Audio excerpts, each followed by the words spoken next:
ایک بادشاہ شکار کرنے نکلا تو اس نے دیکھا کہ ایک بوڑھا شخص زیتون کا پودا لگا رہا ہے۔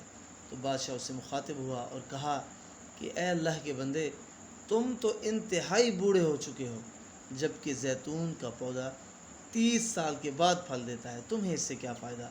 تو اس بوڑھے شخص نے کیا ہی خوبصورت جواب دیا، کہا کہ بادشاہ سلامت، ہم سے پچھلے لوگوں نے جو پودے لگائے تھے ہم نے اس کا پھل کھایا، آج میں اپنے بعد والوں کے لیے پودا لگا رہا ہوں۔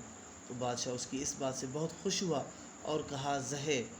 ایران کے بادشاہوں کی یہ عادت تھی، جب وہ یہ لفظ زہے کسی کے لیے ادا کر دیتے تو اسے بطور انعام 1000 دینار ادا کیے جاتے۔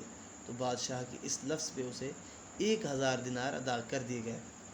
تو وہ بوڑھا شخص پھر عرض گزار ہوا اور کہا کہ بادشاہ سلامت، زیتون کا پودا 30 سال کے بعد پھل دیتا ہے، جبکہ اس پودے نے تو ابھی سے پھل دے دیا۔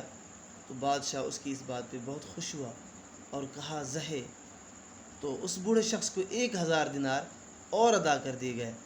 تو وہ بوڑھا شخص پھر عرض گزار ہوا اور عرض کی کہ بادشاہ سلامت، زیتون کا پودا سال میں 1 دفعہ پھل دیتا ہے، جبکہ اس پودے نے تو ایک ہی وقت میں 2 دفعہ پھل دے دیا۔ تو بادشاہ اس کی اس بات پہ بھی بہت خوش ہوا اور کہا زہے۔ تو بادشاہ کے اس لفظ پہ اسے 1000 دینار اور ادا کر دیے گئے۔ تو بادشاہ کے ہمراہی قافلے کو لے کے وہاں سے جلدی سے چل دیے اور کہا کہ اگر مزید تھوڑی دیر یہاں اس کے پاس ٹھہر گئے تو بادشاہ کا خزانہ خالی ہو جائے گا۔ ہمارے بزرگوں نے صدیوں پہلے علم کے جو پودے لگائے تھے، آج تک ہم ان کے پھلوں سے مستفید ہو رہے ہیں۔